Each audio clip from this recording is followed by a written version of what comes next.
In a few minutes, I'm going to be talking about the Red Hawk experiment, and of course, the heart of this aircraft is its diesel engine. And before I talk about what our results are, Paul Bertorelli, who is the editor-in-chief and chief cameraman and hosting talent and otherwise grand poobah of AvWeb, has done some independent research, and he's going to come up and talk about what his findings are, and then I'll have an opportunity to dispute anything that he might say that we don't agree with.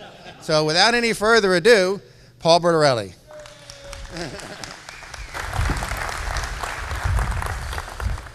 You know, when I agreed to do this, you were going first.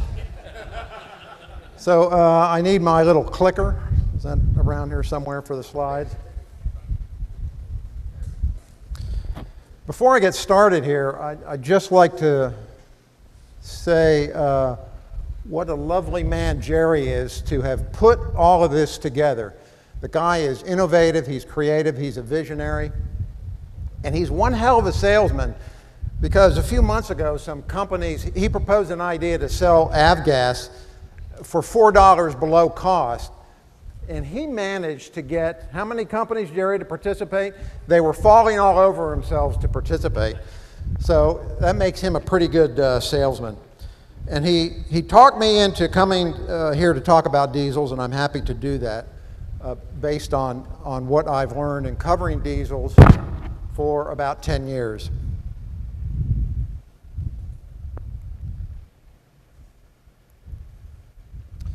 I'm starting with this slide for a reason.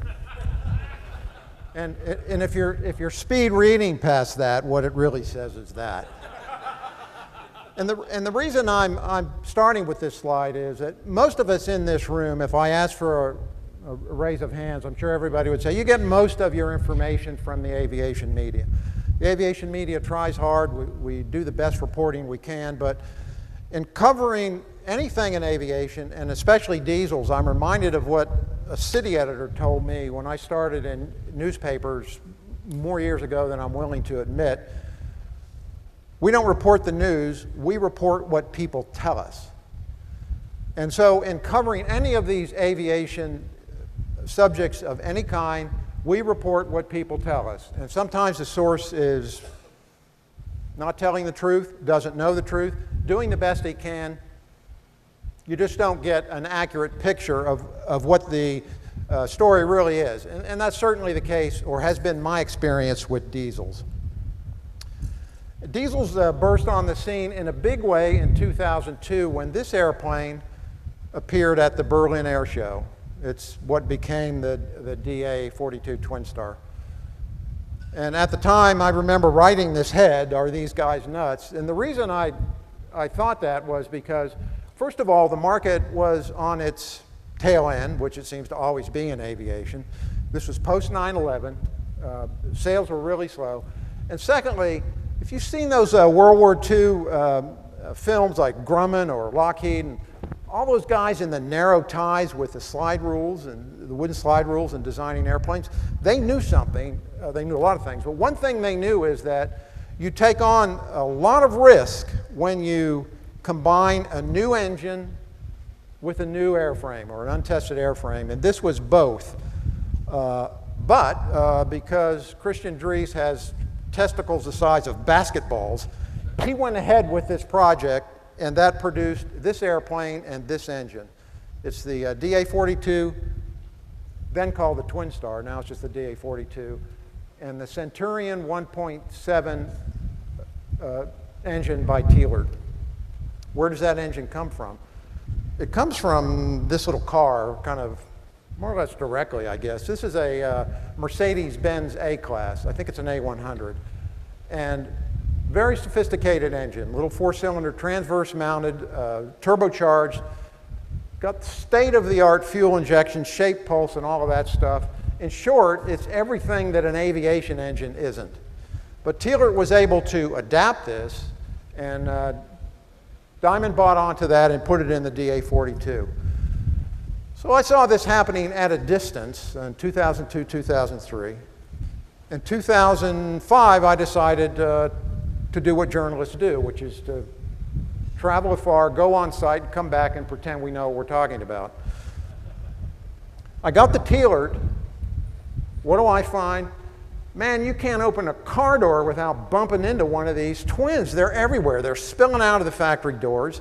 They can't keep up with them. And demand was just through the roof. So that shows you how market aware I was at the time. And then I traveled up to Thielert, which is in southeastern Germany, Saxony, the former East Germany. And what do I find? They got boxes of these engines. I mean, crates of these things. They didn't exactly have an assembly line, but they were everywhere. And they had multiple test cells for production tests. I mean, this place is hopping. They even had guys doing quality control and matching blue overalls. It's very impressive. So we went into the glass line conference room there at Thielert.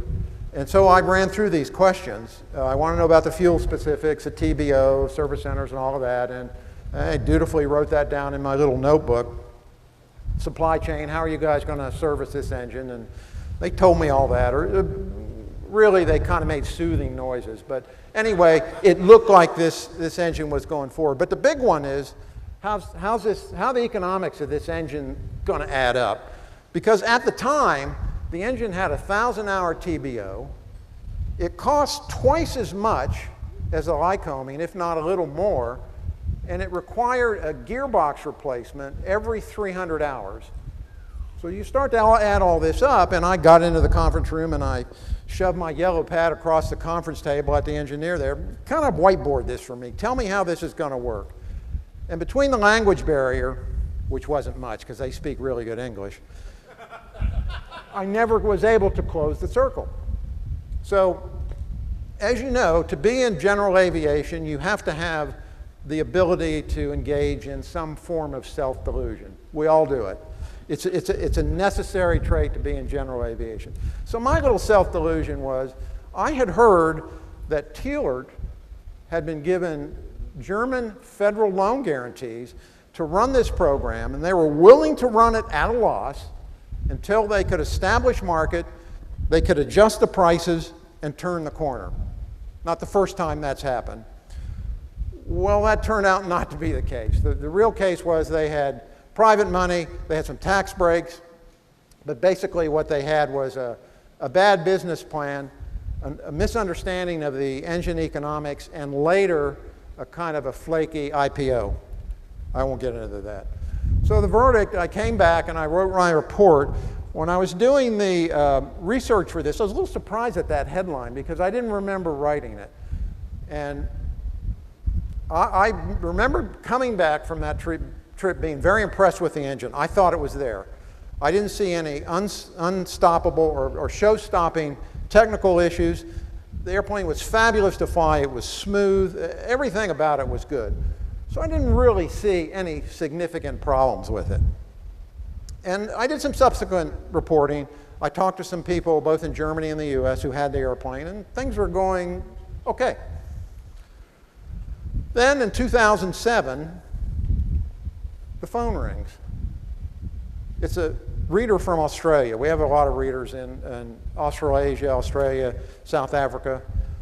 So we occasionally get calls from him. And I thought he was going to call me and tell me, gee, how great and insightful my reporting on the DA-42 and the diesels had been. There's nothing out there in journalism like it. Well, no, he wasn't calling for that reason. He was calling to plumb the depths of my ignorance. He minced no words. He said, was I aware that 30-something DA-42s were AOG in Australia? And, no, I didn't know that. How about, did I know about they had broken gearboxes and clutches and there were huge problems? Well, I didn't know that either. How about the cylinder heads? Did I know about that? No, I didn't. And the reason I didn't, because the people I were talking to hadn't run into those problems before. So this was the beginning of the unraveling. At that same year, 2007, that would have been fall at the AOPA show in Hartford, Cessna enters and later exits the market. And if Jack Pelton is out there, this is Jack's dodged bullet, because this airplane was going to have the 155 horsepower version of the Thielert Centurion. But Thielert ran into problems just in time for Cessna to pull the plugs on it, and they never did it. That airplane, I think, was called the 172 TD, and in a way, it was what the Red Hawk has become. We're in Texas. I know you think weird things happen in Texas, but I'm telling you, Florida has Texas beat by a mile. In 2007, this is kind of the low point, I think. In 2007, one of the sheriff's offices in Florida got a call. I'd love to have the tape. I'm sure the deputy said, "What do you mean an Iraqi Air Force airplane has landed on Route 52? It turns out that a company in Florida had been hired to re-engine 172s for the Iraqi Air Force to train Iraqi pilots. One of these things was out on a test flight, the engine quit, it landed, and there were all these people standing around gawking at an Iraqi Air Force airplane on a road in Florida. So Thielert went under in 2008. It was in April of 2008 when the bankruptcy happened. Curious thing happened, though, and I think it may relate to the way they do bankruptcy in Germany. The engines were still building. The parts were still shipping. They got hugely expensive, but you could still get them. And they started to improve problems with the engine. It turns out that the 1.7 had some issues. We could call it immature technology. Oh, gee, that almost never happens in aviation. But it got out a little too soon. At about that time, Diamond got disgusted with Thielert, started Ostro. Ostro is another company, kind of a Diamond offshoot, that produces an engine with a similar base. And later on, just a couple years ago, Cessna went with the SMA diesel. I'm not going to touch on those. All through this period, by now I'm wised up because I don't want this guy in Australia calling me back. So I'm doing regular surveys. I'm calling people I know with these airplanes. We're doing online surveys.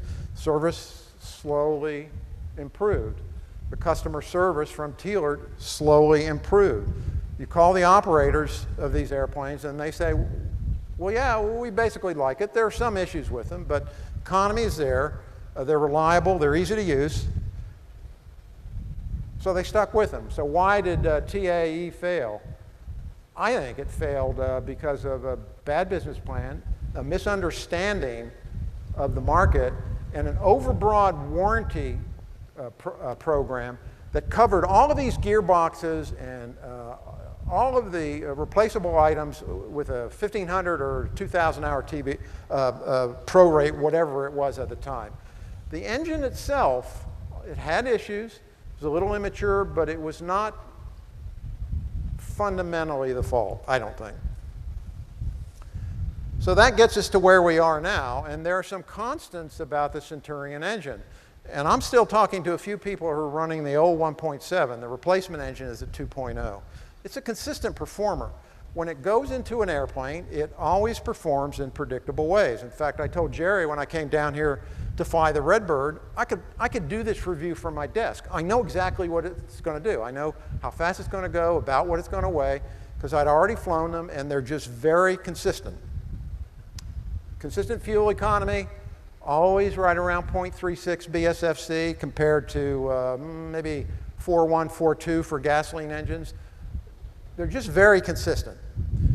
And the key thing here is there's evidence, and I have that in italics, there's evidence of diesel longevity. Everybody knows that a diesel engine, high mileage, because of the way they're built, they have to contain high combustion pressures.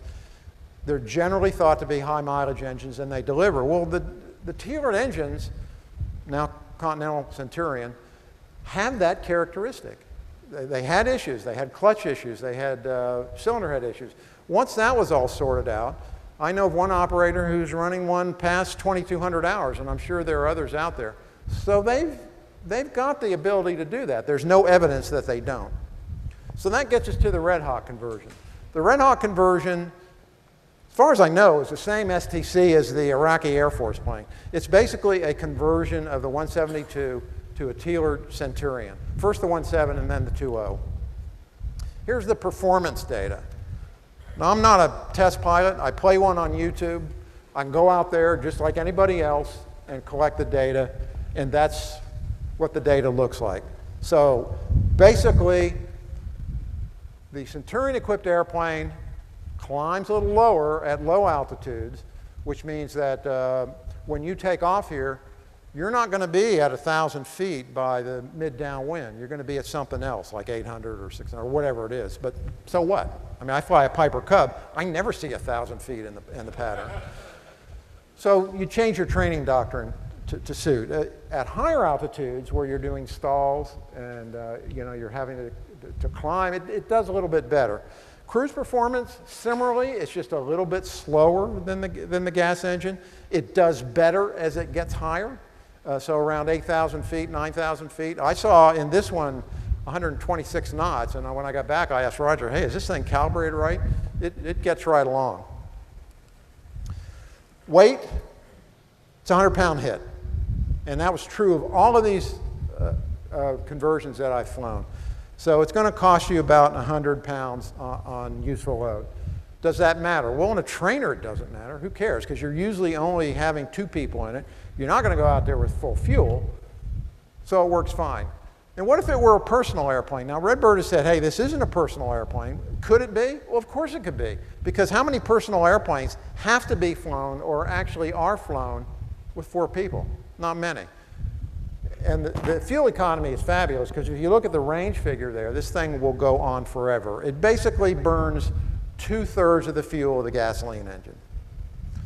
What's this going to cost? Jeff, we're ready for the numbers. So we're going to look at the numbers here. It's a little spreadsheet. You can just plug those in, Jeff, if you want.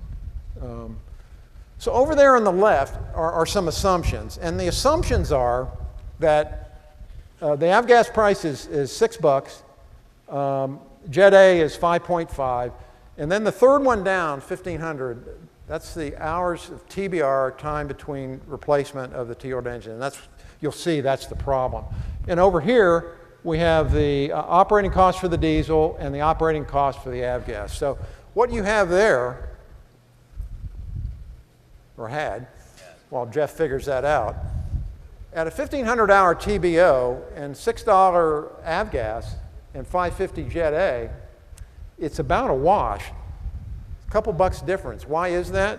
The reason is that the diesel costs $42,000 to overhaul, and you've got a couple gearboxes in there to pay for, and the Lycoming costs generously $29,000, but really, people are overhauling these things for $24,000. So I've sandbagged the numbers a little bit. However, if you put a buck in the avgas, this is Gregorynomics. If you put a buck in for avgas, it's the one all the way over to on the other side of that. Then it looks fabulous. It's like the diesel is 1/3 the cost of the avgas engine. Well, let's go back to put $6, and let's go down and change the diesel TBR to 2,000. This is where it really turns the corner. And this is why Continental, where's Johnny Dew? He's down there, the wheels are clinking. They know they have to get this engine to 2,000 hours. It's not going to be a real contender until it gets to 2,000. Potentially, it could go to 2,400, and you can see what the difference is. And if you start to plug European numbers in there, Emmanuel, what's the cost of Jet A in Europe now? Okay, put 7 for Jet A and 12 for avgas. 15 for, well, put 12. So you see, it really begins to depart. So the economics are almost inarguable. Now, I don't think we'll get to that in the US, but I would suspect that the price of the replacement for avgas in the US, anybody think it's going to be cheaper? I don't. I think it's going to be $7. So if you plug in $7, you get a real nice delta between the diesel operating costs and the avgas operating costs. But it's not there yet. And so Continental has some work to do. They assure us that they're going to get to 2,000 hours.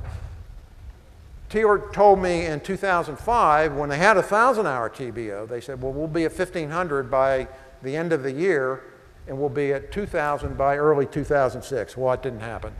So they know I've got their feet to the fire to make this happen, and they assure me that it will.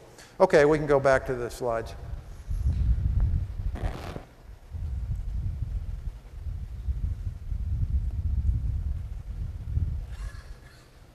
That working? Yeah. Word about fuel. This is not a map of the Rocky Mountains. What it is the fuel trends, and only through 2008, the fuel trends, Jet A versus avgas. And this is why it's hard to imagine how diesel can't succeed in an ocean of Jet A, the biofuel issue notwithstanding. When I researched this, it was a while ago, I discovered that avgas production has been in continual decline since 1958. Been going downhill. It has leveled out, we think, a little bit. It's hard to get good numbers on it. But it's a very low percentage of Jet A. So there is a ton of Jet A out there. And that's what's going to propel this market. If you've got all this fuel out there, it seems to me it's a lead pipe cinch that diesel has got to dig in and really seriously take off, not just in the US, but around the world. It hasn't yet. Some final thoughts. So, since 2002, 2003, when I started covering this, we've been hearing from sources and we've been hearing from people that, hey, diesel is just about to turn the corner. It's almost there. Well, you know, I don't know, here we are 12 or 13 years later, it's not. So that's where Continental comes into the picture. As you know, Continental bought Thielert, so it's now the Continental Centurion. And Continental is making a huge investment. They're making a big push on diesel. They bought the SMA technology, which they are re-engineering the TD300, which is a purpose-built diesel engine. They're developing some clean sheet designs, and they've got improvements on the way for the 1.7. Thielert was never able to do that during its bankruptcy period. It didn't really have any money. It was just kind of treading water. But there was some developmental work going on there. Now they've got a big burst of developmental energy. And you see the price of new airplanes. Skyhawk is going to be over $400,000, and that gets the attention of Mr. Gregor here, and the Red Hawk happens. So there's a juxtaposition of events here. Available engines from a company with money that's willing to invest. You've got entrepreneurs out there who are willing to do the conversions. I think you'll see more of them. The avgas slow leak, nobody thinks that avgas is going to be cheaper. If you do, raise your hand. The problem with it is there's no decision on avgas. The whole thing is so vague, so you can't really make a decision on buying engines for the future. But as diesel digs in and gets traction, you will be able to do that. When that happens exactly and it really starts to take off, ask Johnny Dew, ask Rhett Ross. They're looking at this closely. They've got some things to figure out. Cost of operation, I showed you those costs.